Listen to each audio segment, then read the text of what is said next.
Buenas noches a todos, bienvenidos, qué bueno verlos.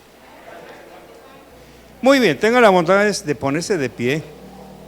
Vamos a leer la palabra, estudio de Hebreos parte 5 y lógicamente nos toca el capítulo 5. Lo vamos segmentando así porque van a haber capítulos tan largos que no vamos a ir de acuerdo al capítulo, sino hasta donde nos llegue el tiempo. Pero, como siempre, capítulo 5, verso 1. En el nombre del Padre, del Hijo y del Espíritu Santo. Porque todo sumo sacerdote tomado de entre los hombres es constituido a favor de los hombres en las cosas que a Dios se refieren, para presentar ofrendas y sacrificios por los pecados. Y puede obrar con benignidad para con los ignorantes y extraviados, puesto que él mismo está sujeto a flaquezas. Y por esa causa está obligado a ofrecer sacrificios por los pecados, tanto por sí mismo como por el pueblo. Espíritu Santo, te ruego sabiduría, permíteme expresar bien tu palabra, enséñame, porque yo también soy oveja de tu prado.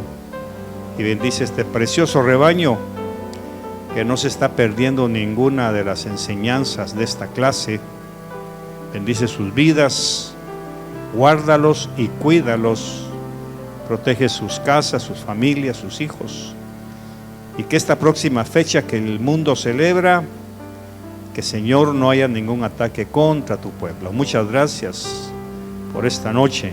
Bendice a los que ya vienen en camino. Los que no, Señor, bendíceles donde quiera que estén. Gracias en el nombre de Jesús. Amén y amén. Muy bien, tengan la bondad de sentarse, por favor. Recordemos nuevamente el principio magisterial de esta carta o de este mensaje, que para poder comprender cada capítulo que vamos leyendo tenemos que leer el contexto. ¿Por qué? Acuérdense que, yo no sé si a usted le parece o no, pero el método que el Señor me ha regalado para enseñar, tanto a ustedes como a los pastores, es el método socrático, ¿verdad? El de preguntas. Por lo consiguiente, cuando leemos el capítulo 5, verso 1, ¿qué dice? Vamos a ver, Pablito. ¿Por qué? Ese por qué, ¿qué significa? Vamos a ver. ¿Qué significa por qué? Quiere decir que antes del capítulo 5 hay una lectura que los traductores dividieron en capítulo. Pero originalmente no escribieron esto con números de capítulos. Por eso el por qué, para poder agarrar el hilo, tenemos que irnos para atrás, porque si no, no vamos a entender. Por eso es que muchas veces nosotros los cristianos vamos segmentando la Biblia y no nos damos cuenta que la Biblia no fue escrita en capítulos ni en versículos. Eso lo hicieron los estudiosos, los padres de la iglesia, cuando se arregló el canon del Nuevo Testamento. Originalmente no existen números ni nada, sino solamente es una sola lectura. Y así es como nosotros podemos ir entendiendo. Entonces vamos al verso 15 del capítulo 4. Por favor, Pablo. Porque no tenemos un sumo sacerdote. Vea bien la semántica para que usted vaya concatenando lo que vamos a estudiar esta noche. Porque no tenemos un sumo sacerdote que no pueda compadecerse de nuestras flaquezas, sino uno que ha sido tentado en todo como nosotros, pero sin pecado. Verso 16. Por tanto, por aquello que se dijo de que tenemos un sumo sacerdote, por tanto, acerquémonos con confianza al trono de la gracia para que recibamos misericordia y hallemos gracia para la ayuda oportuna. Porque, ahora sí, 5, porque, ahora sí le agarró, ¿verdad? Le agarra el sabor. Porque todo sumo sacerdote tomado de entre los hombres, es constituido a favor de los hombres en las cosas que a Dios se refieren, para presentar ofrendas y sacrificios por los pecados. O sea, el Señor aquí nos está hablando de que todo sumo sacerdote, hablando del Antiguo Testamento, era tomado de entre los hombres y era constituido a favor de los hombres. O sea, estos sumos sacerdotes no se escogían ellos mismos, sino eran escogidos por Dios. Vamos a ver más adelante. A favor de los hombres, en las cosas que a Dios se refieren. O sea que el sumo sacerdote del antiguo pacto, su oficio era representar exclusivamente los asuntos de Dios. ¿Pero para qué? Para presentar ofrendas y sacrificios por. Eso significa que habían también ofrendas y sacrificios que no eran por el pecado. Habían ofrendas y sacrificios por agradecimiento, habían ofrendas y sacrificios para algún milagro, habían ofrendas y sacrificios para cumplir un voto. Entonces todo eso queda aparte. Hebreos dice, y se va a dedicar a hablar de las ofrendas y sacrificios por los pecados. Recuerde, el principio literario de esto es que este mensaje o esta carta era para unos judíos que se habían cansado de esperar las promesas de Dios y que estaban empezando a irse al mundo, pero no al mundo como nosotros lo conocemos, sino al mundo judío, al mundo de los sacrificios, al mundo del templo.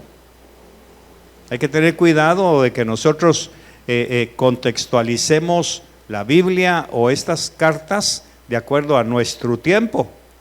Porque para nosotros decir, se fueron al mundo, ¿qué significa? Que se fueron al pecado, se fueron a los bares, a un montón de cosas. En este caso no.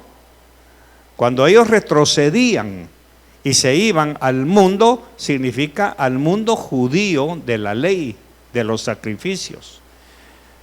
Y entonces, lógicamente, como Dios, a través de Jesús, no les contestaba sus oraciones, ¿qué les quedaba? Abortar su fe en Cristo y regresar a los rudimentos de la ley. O sea, a ofrecer sacrificios, ir al templo y hacer toda la parafernalia de donde los había sacado Jesús. Entonces sigue diciendo en el verso 2, hablando de que para presentar ofrendas y sacrificios por los pecados, y puede obrar con benignidad para con los ignorantes y extraviados, puesto que él mismo está sujeto a flaquezas. ¿Qué significa? Que este sumo sacerdote que Dios había escogido de entre los hombres, también tenía que ofrecer su propio sacrificio. Y como él sabía que él era débil, en consecuencia, él era comprensivo con la gente que le llevaba su cordero, porque había pecado. Eso quiere decir que este sumo sacerdote o estos sacerdotes no podían condenar a nadie, porque ellos mismos habían pecado en algún momento y tenían que ofrecer sacrificios por ellos mismos. Por eso dice, puesto que él mismo está sujeto a flaquezas. Y por esa causa, verso 3, y por esa causa está obligado a ofrecer sacrificios por los pecados, aquí está la cosa, tanto por sí mismo como por el pueblo. Recordemos, este mensaje está llevando a la gente, los está confrontando con el sacerdocio del antiguo pacto para llevarlos a Jesús como sumo sacerdote. Pero eso lo sabemos nosotros, ellos no. Ellos solamente están recordando que estos sacerdotes eran tan pecadores como el pueblo a quien ellos representaban ante el cielo. Ellos también necesitaban su propio cordero. Aquí vamos entrando a la mística. ¿Qué significa? Que nosotros, como sacerdotes, podemos ministrar nuestra casa, pero ¿quién nos ministra a nosotros? Necesitamos también un sacerdote que nos ministre. Ellos ministraban al pueblo a través de los corderos que le presentaban a Dios. ¿Y qué hacía él con sus pecados? Él tenía que presentar su propio cordero. ¿Se da cuenta? Él también presentaba. Ahora hay una situación por logística, que los corderos los mataban los sacerdotes, voy a decirlo así, los ayudantes. Entonces, lógicamente, la humillación era que el sumo sacerdote, que era el jerarca absoluto de aquel tiempo y de aquel oficio, tenía que agarrar su cordero y ¿qué le parece? Llevárselo a uno de sus ayudantes y decirle: hazme un favor, sacrifica mi cordero. Ok, si usted estuviera ahí, ¿cómo haría la frente con respecto al líder general? ¿Y él también peca, pues? Esa sería la pregunta. O sea que él también tiene que presentar sacrificios. Porque se supone que el líder, el sumo sacerdote, que en ese momento era Aarón, ¿cómo iba a presentar su sacrificio? ¿Me sigue? Eso quiere decir que de todos los que estamos aquí, hagamos una línea de aquí para acá, aquí me envuelve a mí también. Si yo hubiera estado ahí, yo también iba a necesitar que alguien me haga el favor de sacrificar mi cordero. Por eso dice: y nadie toma este honor para sí mismo, sino que lo recibe, aquí viene el asunto, cuando es llamado por Dios, así como lo fue Aarón. Aquí tenemos ya, el escritor va llevando a esta gente judíos, que son judíos. Por eso la carta a los hebreos los está empezando a arrinconar entre la espada y la pared.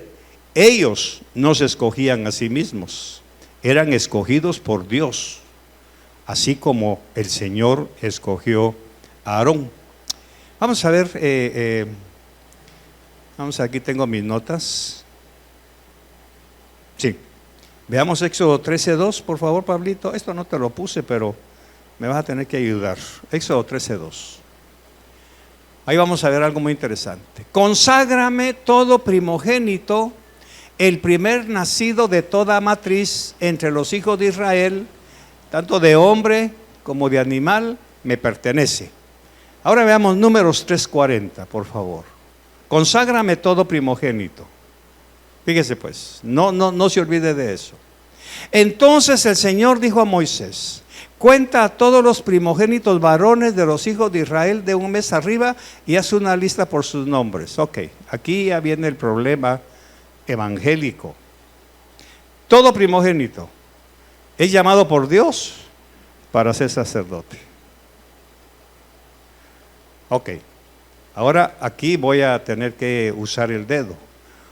Los padres tienen un tremendo problema si no le enseñan a su hijo varón primogénito que ha sido llamado por Dios para ser sacerdote en algún momento.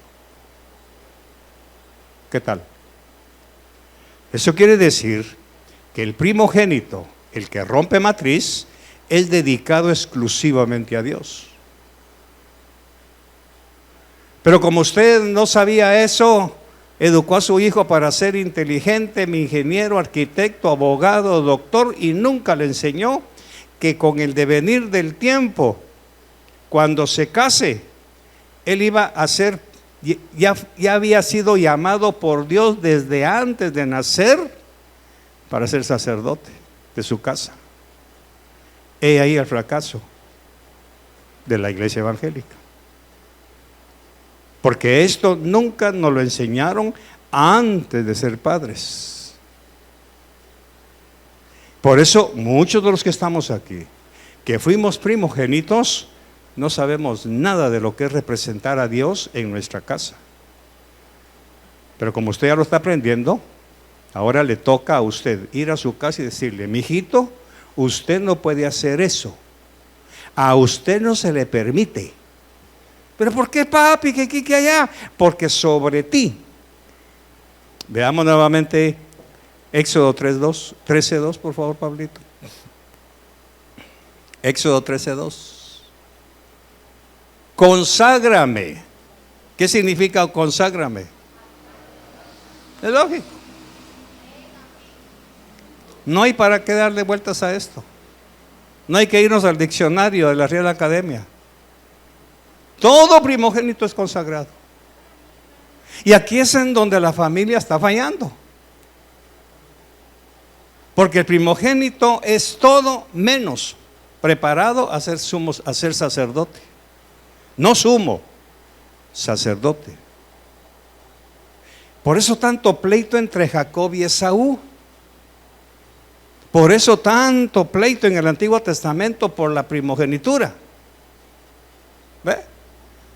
Cuando uno lee todo eso, dice, pero ¿cuál es la gana de estar peleando tus hermanos si eran gemelos y uno agarra al otro del pie y le mete y le amarran una pita y el otro sale primero? ¿Pero por qué? Por esto. Por esto. Entonces la pregunta es, ¿lo prepararon a usted como primogénito? No. Resultado, fracaso moral y espiritual.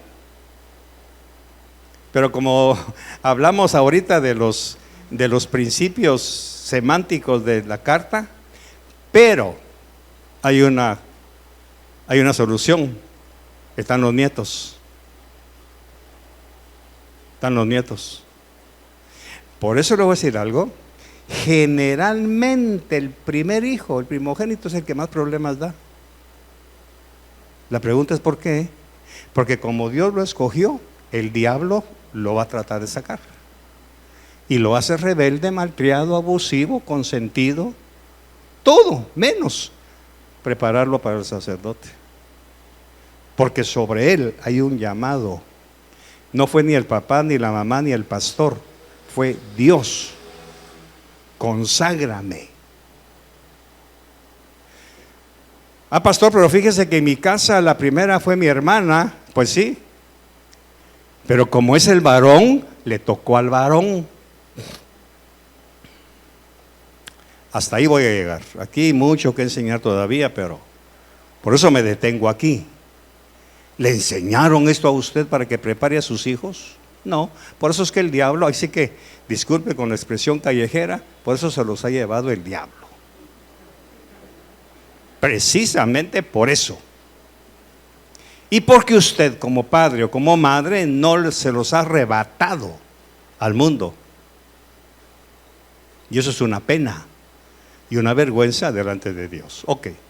Verso 4, sigamos, Pablito. Y nadie toma este honor para sí mismo, sino que lo recibe cuando es llamado por Dios, así como lo fue Aarón. De la misma manera, verso 5, Cristo no se glorificó a sí mismo para hacerse sumo sacerdote, sino que lo glorificó el que le dijo: Hijo mío, eres tú, yo te he engendrado hoy. ¿Cuándo es ese hoy?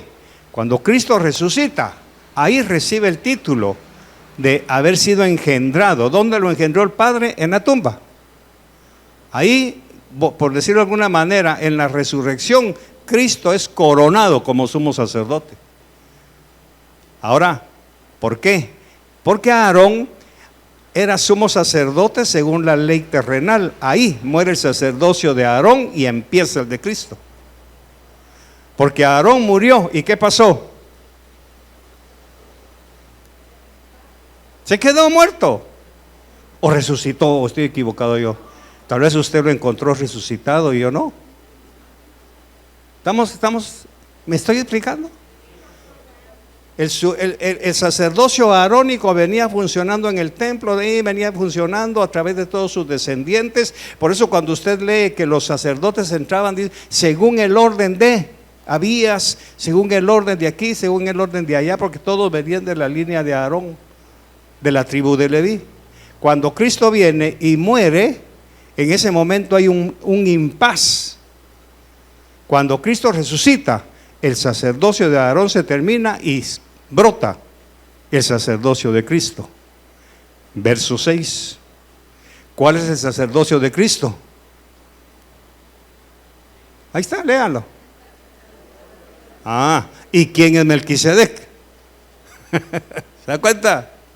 Ya no dice según el orden de Aarón, sino según el orden de Melquisedec. Pero no se mueva todavía, vamos a seguir. Ahora viene el verso 7. Cristo, en los días de su carne, cuando estaba vivo, cuando estaba ministrando, habiendo ofrecido oraciones y súplicas con gran clamor y lágrimas al que podía librarle de la muerte, fue oído a causa de su temor reverente, y aunque era hijo, aprendió obediencia por lo que padeció. Eso quiere decir que los sufrimientos de Cristo le enseñaron obediencia. Él no aprendió a chicotazo limpio como nosotros, Él aprendió a través del sufrimiento, dejándonos la enseñanza. Todo lo que usted sufra, ataques, pobreza, miseria, cárcel, todo lo que dijo Pablo, por ejemplo, látigos, naufragios, todo es para enseñarnos obediencia. Por eso huir del sufrimiento no es bueno para nosotros, y evitarle el sufrimiento a sus hijos varones, el primogénito, eso es hacerle un daño. Por eso insisto, nace su niño y empieza a crecer, y usted tiene que empezar a restringirlo. ¿Por qué? ¿Porque usted es malo? No, porque ha sido nombrado por Dios para que en el futuro y cuando se cumpla el propósito de Dios, sepa ser obediente a la palabra de Dios y sea el sacerdote de su casa. Pero ¿qué pasa con los padres? Muchas veces no lo hacen. Y entonces, lógicamente, están desechando la gran bendición de Dios. ¿Se recuerdan de un hombre que vivía, no me recuerdo dónde, y no tenía sacerdote? ¿Te recuerdas? ¿Ustedes han leído la Biblia? Y aparece uno por ahí y le dice: mira, ¿cuánto me cobras? Quiero que seas mi sacerdote. ¿Se recuerdan? Un profeta falso, que después llega a una tribu y le dice: ¿qué es mejor, servirle a una familia o a una tribu? No, pues a una tribu, vente pues, y lo traicionó. Pero ¿qué es lo que este hombre quería? Sé mi sacerdote, ven, represéntame a mí ante Dios, yo no puedo hacerlo. Ahora entiende usted, ¿por qué? No estoy enseñando bien. Él no podía hacerlo, primero porque seguramente él no era primogénito. Segundo, no era de la tribu de Leví. Tercero, no estaba facultado por Dios para ser sacerdote de su casa. Entonces, ¿qué tuvo que hacer? Contratar a otro. Eso es lo que hay ahí. Claro, aquí lo que tenemos es que el profeta, el sacerdote, se vendió, pero esa es otra cosa. Lo que quiero enseñarle es la importancia de que en una casa tiene que haber un sacerdote nombrado por Dios, y ese es el primogénito. Bueno, sigamos. Viendo 9, ¿va? Verso 9. Y habiendo sido hecho perfecto. ¿Dónde se hizo perfecto? En la obediencia, a través de el sufrimiento. Vino a ser fuente de eterna salvación para todos los que le obedecen, siendo constituido por Dios, nuevamente, bien, siendo constituido por Dios, estamos hablando de Jesús, sumo sacerdote, según el orden de Melquisedec. Ok. Acerca de esto, ¿qué es acerca de esto? De Melquisedec. Acerca de Melquisedec tenemos mucho que decir, y es difícil de explicar, puesto que os habéis hecho tardos para oír. Aquí tiene que agarrarse de la silla, porque seguramente Dios nos va a hablar a todos. Acerca de Melquisedec hay mucho que decir, incluso no solamente el escritor de los Hebreos, sino a todos aquellos que que sabemos qué hay que decir acerca de Melquisedec. Pero ¿qué pasa?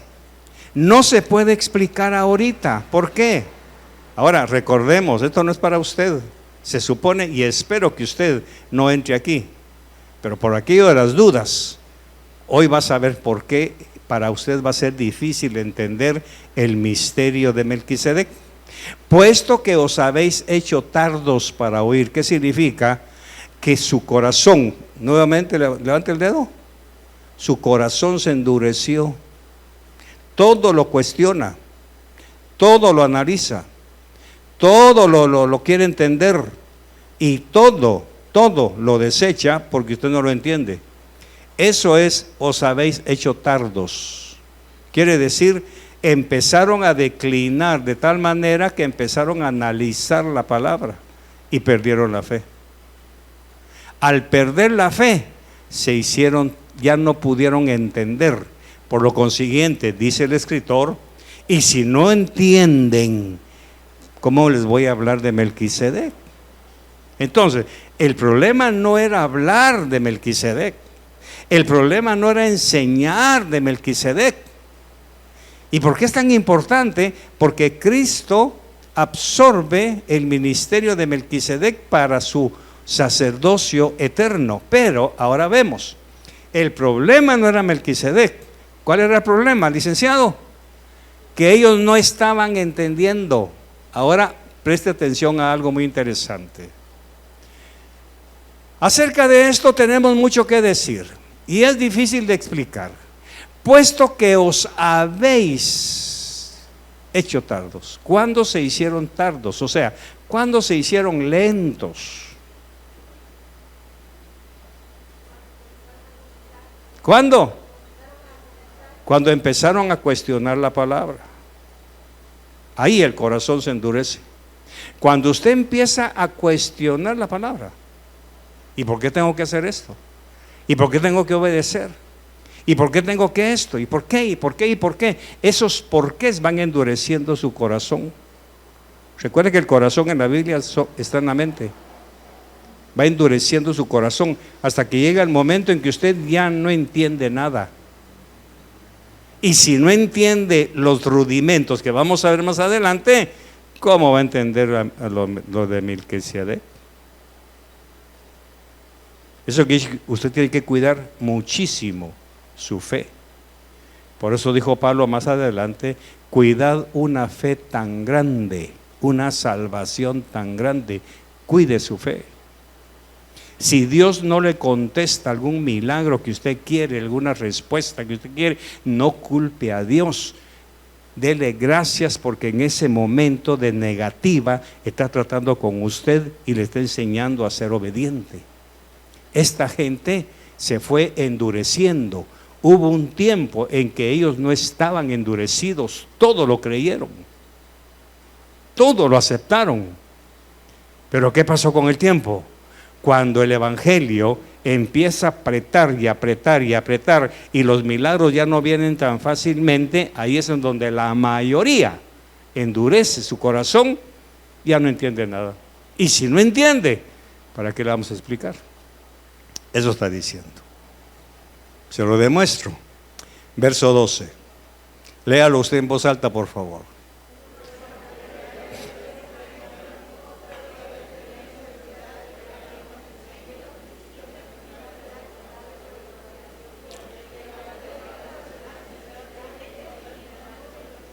Ok, ya está claro, ¿verdad? Eso no lo puse yo. Ese es el verso 12. Ahí está la explicación del verso 11. Acerca de esto, verso 11, tenemos mucho que decir. Pero no lo podemos hacer. ¿Por qué? Porque no lo van a entender. Ahora, ¿por qué? Verso 12, Pablito. Pues aunque ya debiera ser maestros. ¿Qué pasó? Esta gente ya debiera ser maestros en este momento de la carta, en este momento del mensaje.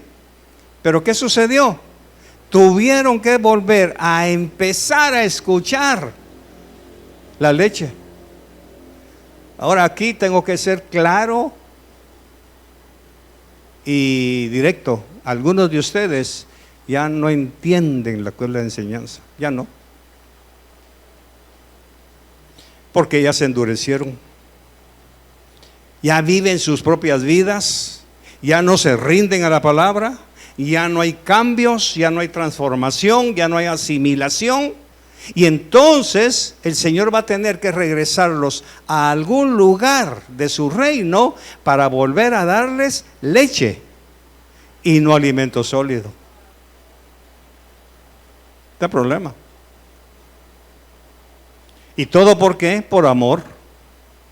Por eso dice, Pues aunque ya debierais ser maestros, otra vez, ¿esa otra vez qué significa? Que ya había sucedido alguna vez. Otra vez tenéis necesidad de que alguien os enseñe los principios elementales de los oráculos de Dios. Al decir oráculos no es adivinación, está hablando de los misterios de Dios. Y habéis llegado a tener necesidad de leche y no de alimento sólido. O sea, hay gente en la iglesia, Visión de Fe, que hay que volverles a dar lechita. Porque ya debiéramos ser maestros. Verso 13. Porque todo el que toma solo leche no está acostumbrado a la palabra de justicia, porque es niño. Ahora, ¿por qué el escritor nos compara con niños? Muy sencillo. Porque un niño, un güiro, en griego, es alguien que se puede chinear. Pero oiga esto pues. Porque os sabéis, porque todo el que toma solo leche no está acostumbrado a la palabra de justicia porque es niño. Pero preguntándole, Señor, ¿por qué lo comparas con un niño? Y me pregunta, ¿qué hace un niño cuando la mamá lo lleva a una reunión cualquiera? A ver, ¿qué hacen con el niño? Cualquiera lo carga. Me gusta, mi hija, gracias. Esta patoja nos avergüenza a todos porque no tiene pelos en la lengua para expresar su pensamiento, porque un niño cualquiera lo chinea. Ay, qué lindo su bebé, ¿lo puedo cargar? Sí, aquí está, y el niño no llora. Ahí lo cargan y viene ay, qué chulo Carlitos Bellé. ¿Lo puedo cargar? Sí, ahí está. Lo chinean en una iglesia, lo chinean en otra, lo cargan por aquí, lo cargan por allá. ¿Me estoy explicando? Eso dice. Entonces la pregunta, ¿cuándo vamos a dejar de ser niños? Que nos estén chineando. Porque un niño, ¿cuándo está contento? Cuando le dan lo que quiere. Es un niño. Porque un niño hace berrinche si no le dan lo que quiere.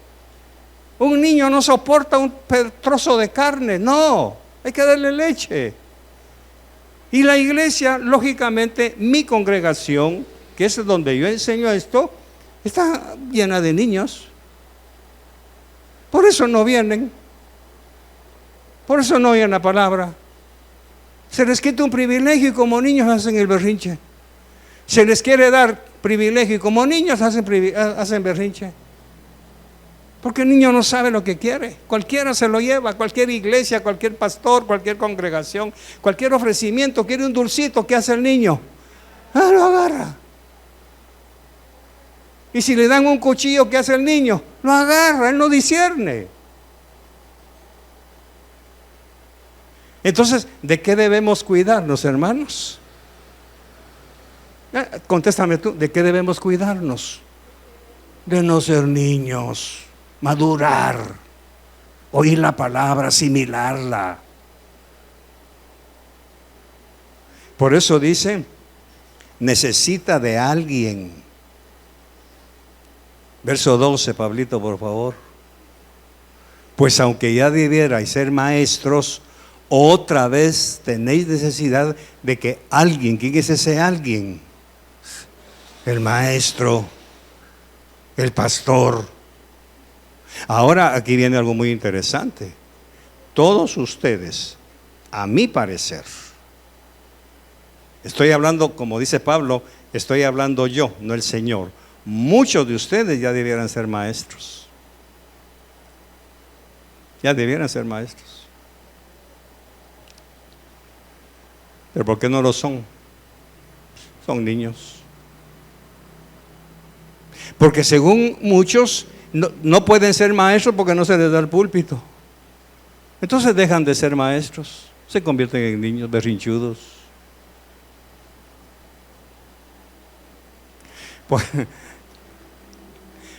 Por eso es que muchos no reciben milagros.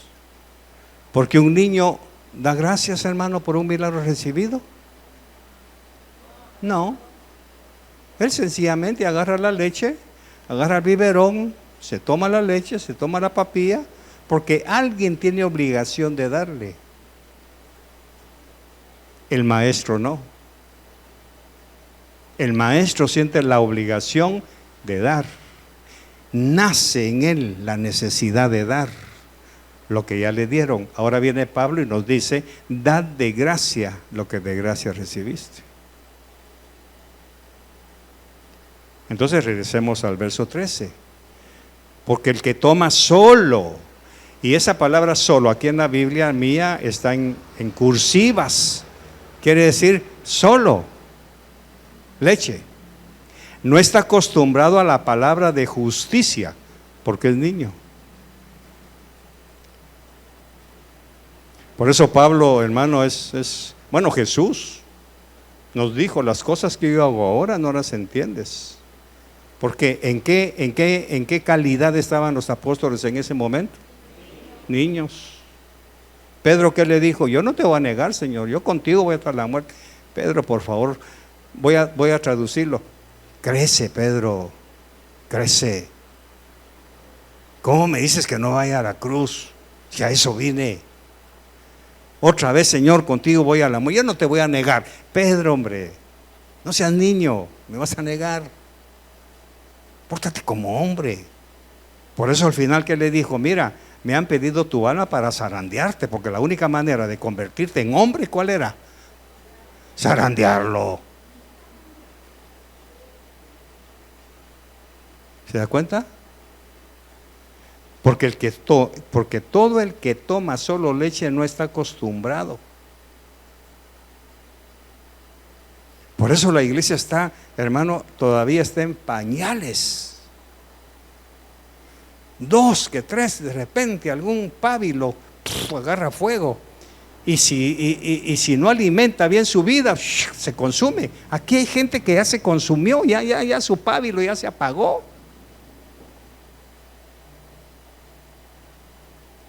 Hay gente que ya se apagó, pues. Por eso esta epístola nos retrata a muchos de nosotros.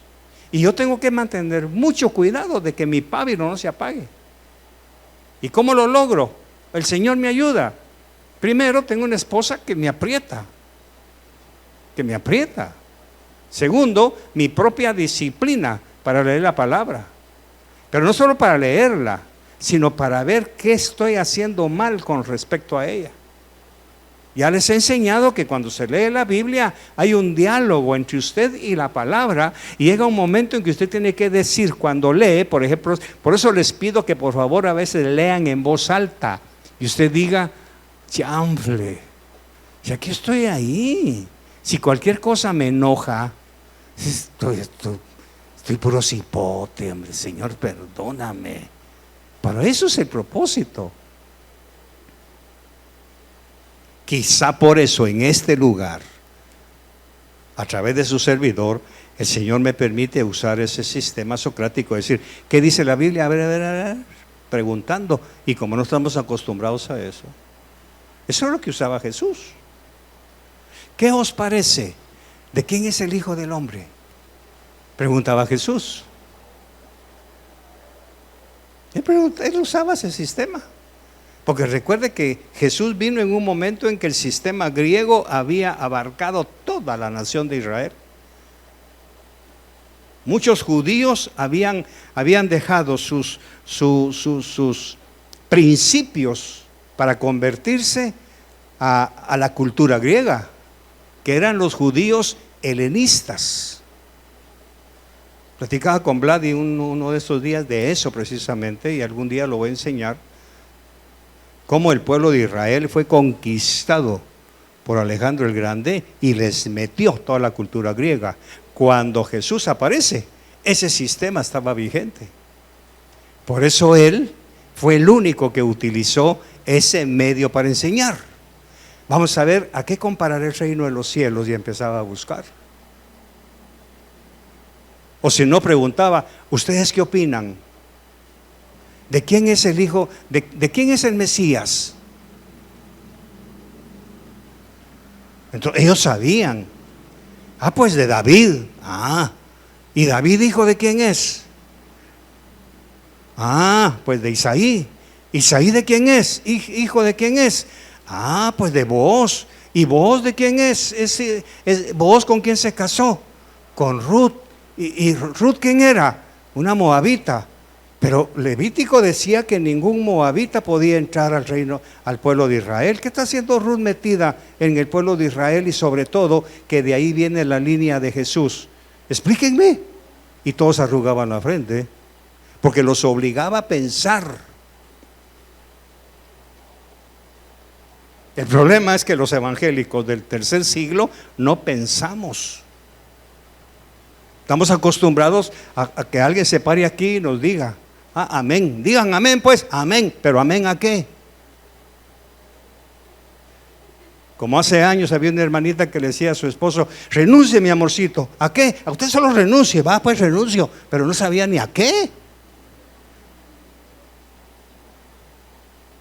Por eso Hebreos está descubriendo a ellos principios elementales del mesianismo de Cristo.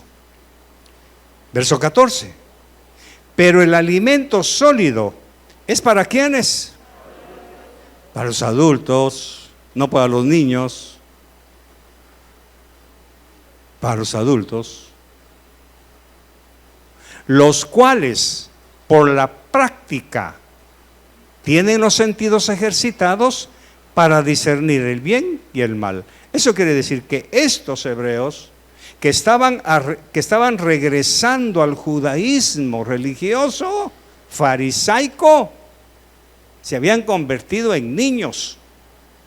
Habían dejado de ejercitar la fe. Por lo consiguiente, ya no tenían discernimiento entre el bien y el mal. Oiga bien, esto no es pecado. De que alguien diga, bueno, es que yo creí que no era pecado echarme un trago. No estamos hablando de eso. Aquí está hablando el escritor del bien, del crecimiento contra el mal de quedarse niños. No sé si me expliqué bien. No tienen discernimiento. ¿Por qué? Porque no han ejercitado sus sentidos. Ahora, ¿qué sentidos? La Biblia tiene una lista de los 5 sentidos con respecto a la palabra. Entonces, mis queridos, ¿qué es lo que el escritor a los Hebreos nos enseña esta noche? Que nosotros tenemos que buscar la manera de no quedarnos niños o de no volver a ser niños. Por eso se sabe que recién convertido, pajarito, te costaba recibir milagros. ¿No te costaba? No, ni a mí. Porque ¿cómo me veía Dios en aquel tiempo? Como niño. ¿Qué quiere mi bebé?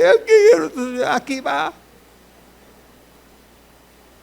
Por eso cuando uno está recién convertido, hermano, el Señor, Boca, ¿qué querés? Dios no le niega nada a un niño. Pero a medida que ese niño se va convirtiendo en adolescente, en adulto, ya le va costando más. ¿Pero por qué? ¿Porque Dios es ingrato? No, porque se le está pidiendo que su sentido, su fe, vaya creciendo junto con él. Por eso dice la Biblia que Jesús creció en gracia para con Dios y los hombres. Jesús no se quedó niñito. ¿Se imagina al niño Dios clavado en una cruz? Eso es aberrante. Eso es, no, ¿en qué mente puede caber? Por eso muchos todavía quieren al niño Jesús. Porque ese niño no pide cuentas, no pide diezmos, no pide ofrendas, no pide obediencia, es un niño. Pero cuando en enero, febrero o marzo ese niño ya creció, empieza la apretura. Ahí se van al mundo. Pero no al mundo de los vicios, se van del reino. Ya no aprenden más. Porque ellos quieren seguir siendo niños con un Dios niño.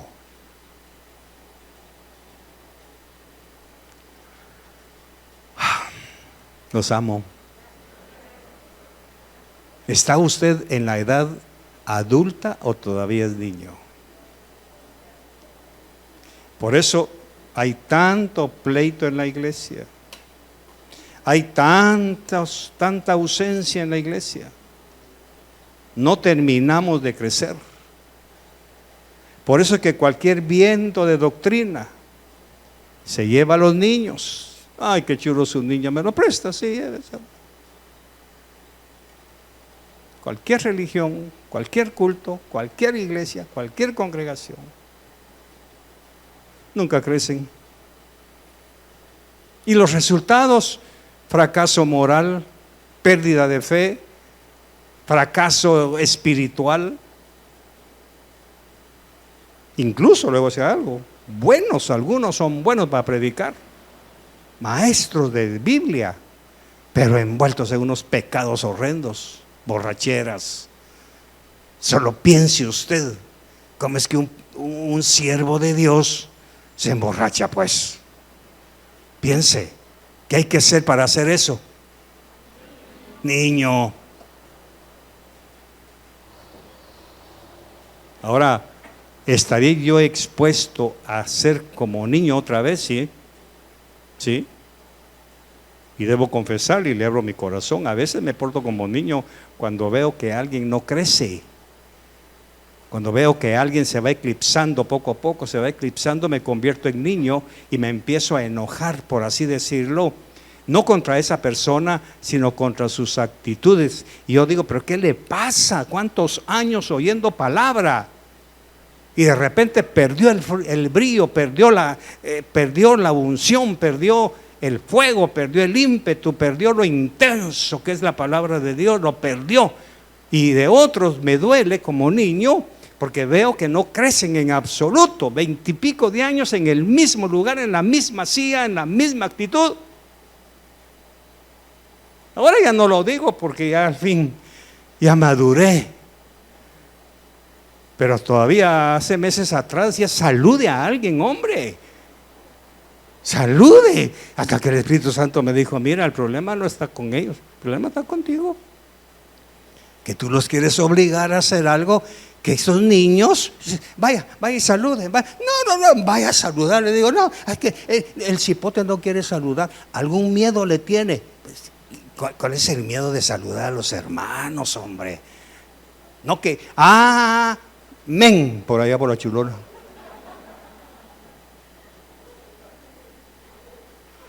¿No le da vergüenza todavía a estas alturas del juego comportarse como un niño?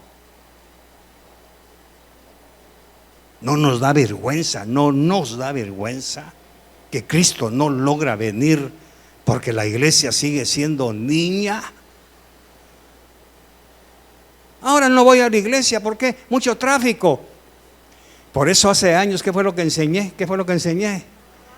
Rodando, brincando, saltando. Usted venga. No, porque el semáforo se puso en rojo y nunca puso verde. Mejor me regresé. No era de Dios que fuera. ¿Cuándo va a ser de Dios que usted no venga? Por favor.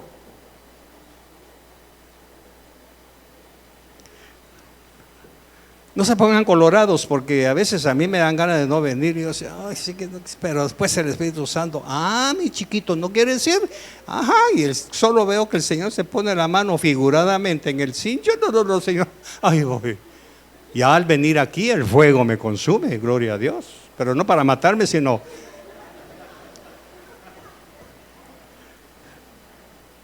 Y entonces ya voy en el carro y digo, ¿qué tal si no vengo? Cuando mi esposa predica algo ¿qué tal, pajarito? ¿Qué tal si no vengo? El niño todavía. Pero yo tengo que gobernarlo y decirle, no, chiquito, vamos a la casa. No nos vamos a quedar. Padre, muchas gracias. Te bendigo. Yo quiero que usted haga un pequeño análisis transaccional de su propia vida. ¿Se está comportando como niña, mi hermana? ¿Sigue peleando por cosas infantiles? Se sigue enojando por cualquier cosa. Deja de hablarle a la hermana porque le tira el pelo, como dicen aquí. Maduremos, porque en el otro capítulo posiblemente vamos a ir estudiando a Melquisedec y usted va a aprender muchísimo, cosa que los hebreos no pudieron aprender. Y depende de nosotros que el Espíritu Santo nos enseñe. Por eso Jesús dijo: tengo muchas cosas que enseñarles, pero por el momento no las pueden sobrellevar. Así, con sus ojos cerrados, piense: no las podemos sobrellevar. ¿Por qué? No hemos madurado.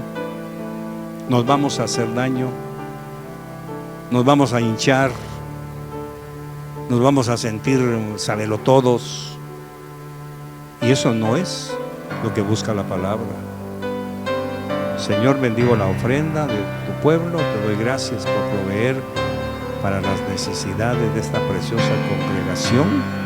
Bendice a mis hermanos, a todos aquellos que han confiado en ti y depositan en tu alfolí sus ofrendas, su sacrificio de amor, su sacrificio de agradecimiento. En el nombre de Jesús, amén y amén.